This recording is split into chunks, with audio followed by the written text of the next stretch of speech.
Daya, Soko Daya, Soko Daya, Soko Daya, Soko Daya, Soko Daya, Soko Daya, Soko Daya.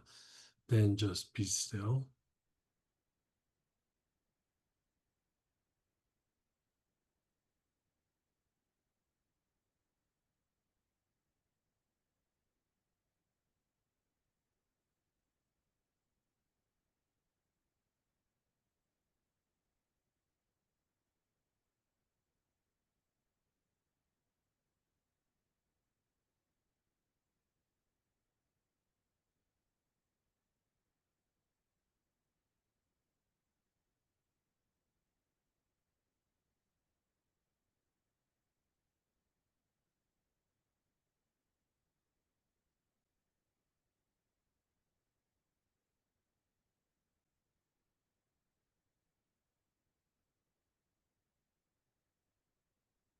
And then again, the oil to your chest. And let's do another 8 or 9 of the materialization breath.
Kind of. Oh. Yeah, it's a little bit different with the angels. We'll work our way, like the quick version. I guess we can do it. Right, we can do that.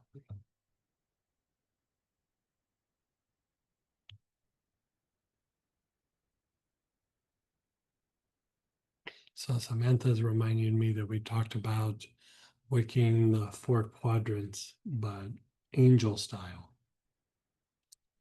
I wasn't going to do it, but she just talked me into it.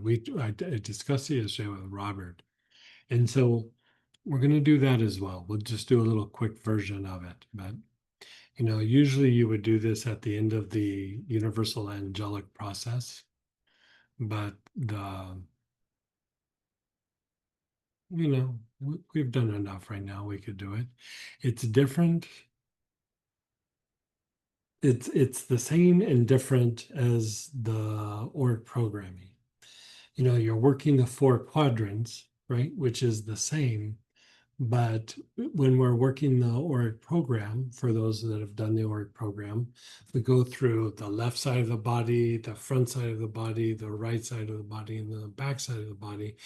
And really, we're not working the body, we're working the aura on each side of the body, right? And we're breaking down, the negative elements and negative thought forms and, energetic patterns and the energy of thought and all these aspects, even the collective unconscious and conscious that impacts these different areas, right?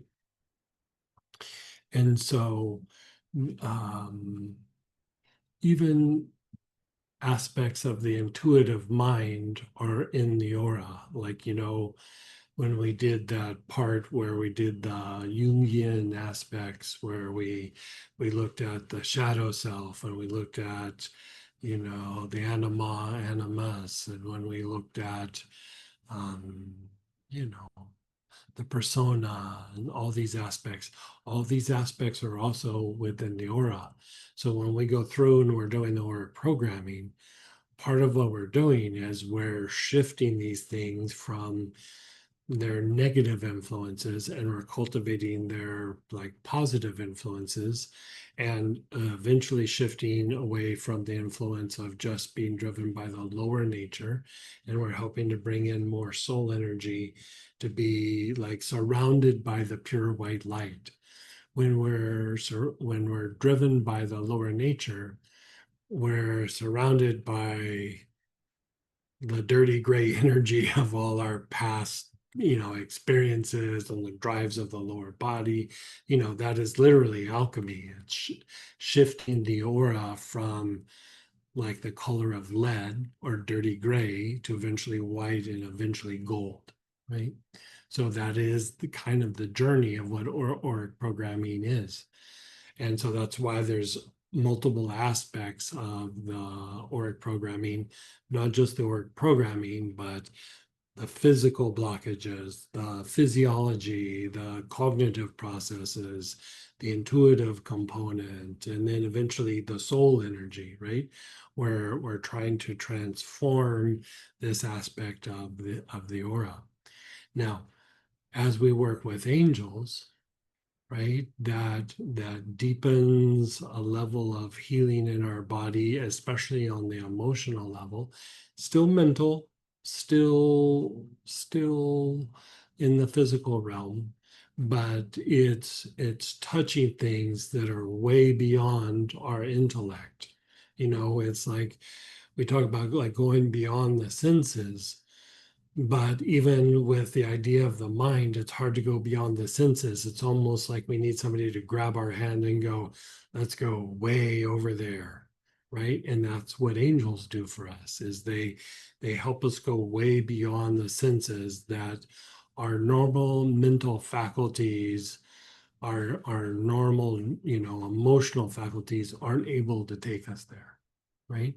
And so there's a level of healing that can happen with angels that's much deeper than just, I would like to have some healing in my body or in my mind, or, it's a much deeper form of healing. And the deeper forms of psychotherapy are really more spiritual healing than psychological healing. Right. And so when we start to work with the angels and the aura, it's not going slow, it's actually going faster. Because like when we go faster, we're bringing in that angelic energy and we're amplifying these positive aspects within the aura. Even if we've never worked the auric programming before, you're still bringing in this kind of light that has, it's an energy with consciousness, and then you're expanding it within the energy body, right? So it's just like how we did the mantra, where you go left, front, right, back, but then you keep picking up the pace. Left, front, right, back, left, front, right, back, left, front, right, back. Visualizing it as a whole doesn't do that. I mean, we're bringing some energy, but we want the angelic tornado to come in and flush things out of our system. So what you're going to do is you're going to hold the bottle up to your nose. You're going to take some nice, long, slow, deep breaths for a moment. And then I'm going to guide you through the directions.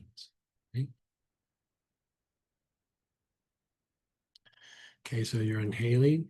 So when we say left, front, right, back, you're doing the whole left side of the face, neck, shoulder, all the way down to the ankle, right? Then when you do the front side, you're doing the face, throat, chest, abdomen, down the front of the legs to the tops of the feet. Then you go to the right side of the face, neck, shoulder, all the way down to the ankle.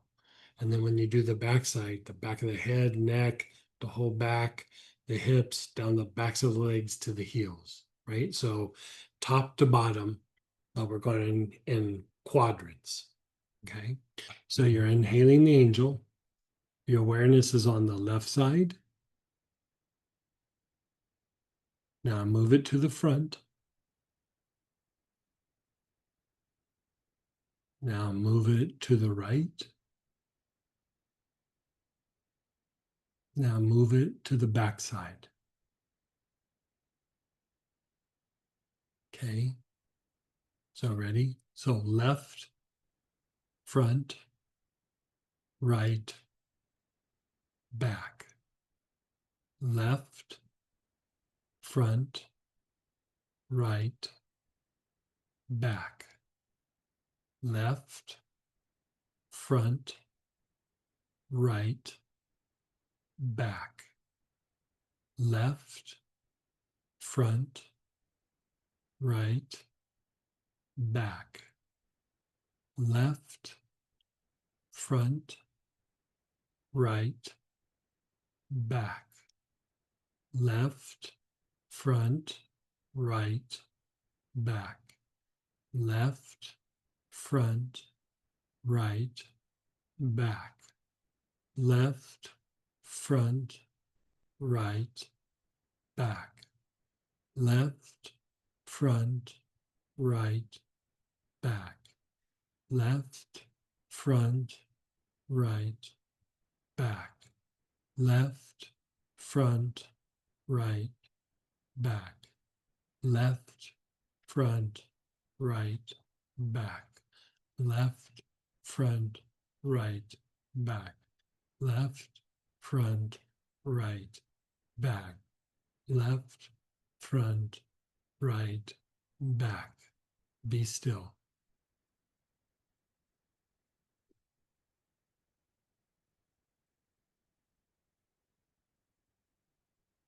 And we'll keep expanding for a moment, so just be still.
That was just a little taste of it.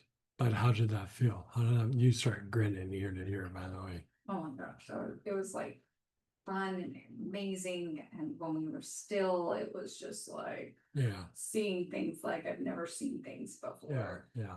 Yeah. So we're going to be doing more of this. This isn't just an isolated thing. We've been building towards this for ever since we started the org programming. This was on the table.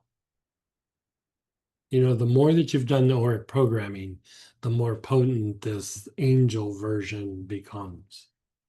You know, the org programming and healing and even dealing with like symptom oriented approaches and things like with the chakras and the colored energies, all of that is alchemy.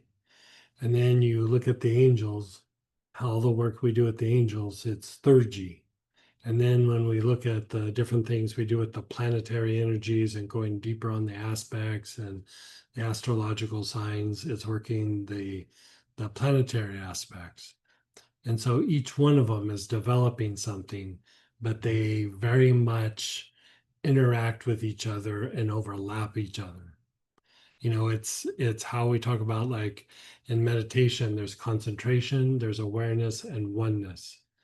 Those are very small ideas of alchemy, angels, and the planetary energies.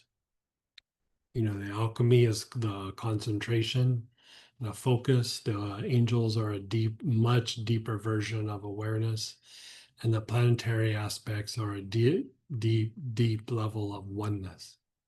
And so they become a bigger thing altogether, but they interact with each other. But it's good to develop each piece independently so that when they do come together, there's this bigger emergence of something much bigger.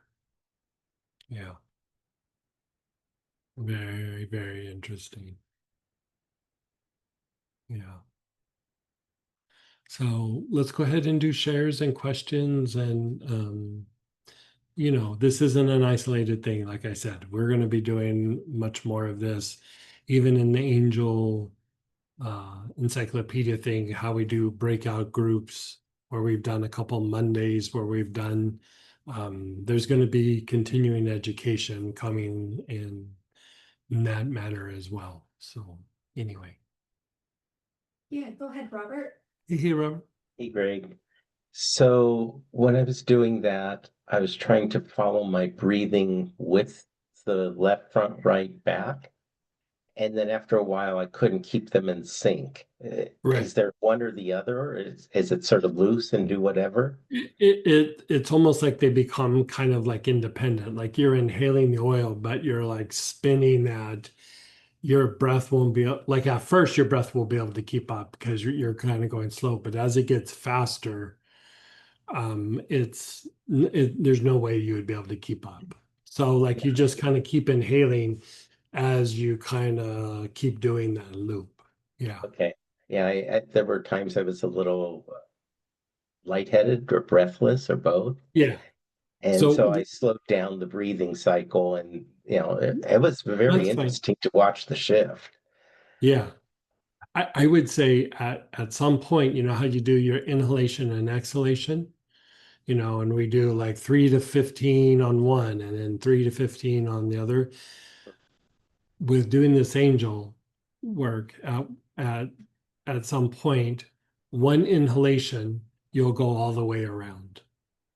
Like you'll inhale, and as you're Way around. inhaling, front or like left, front, side, Uh, back. And then Yeah. exhale on the next time around. And If you're going fast, it depends on how fast you're going. At first, it might be inhale, exhalation, and you make one way around. But there's times where there's an inhalation where I go around, an exhalation I go around, an inhalation I go around, an exhalation I go around. Yeah, awesome. it's a different. I mean, we're still doing something similar, but the goal and the mechanics are different, and so it takes a little while to get used to it, but then once you get used to it, it's very addicting. Yeah. Yes, it is. And I'm looking forward to going back and doing the angel from yesterday, if I could remember who it was. I think it was Number 2. a Doniel. Ah, yes. Okay. Thank you. Here's- That was a great weekend. Yeah. Thank you, Robert. Yeah, you're the one that kind of stimulated this last little process. I mean, I was going to present it, but probably not for another few weeks.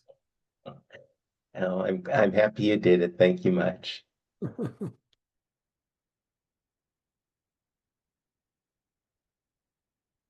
Right, they had us some shares in here.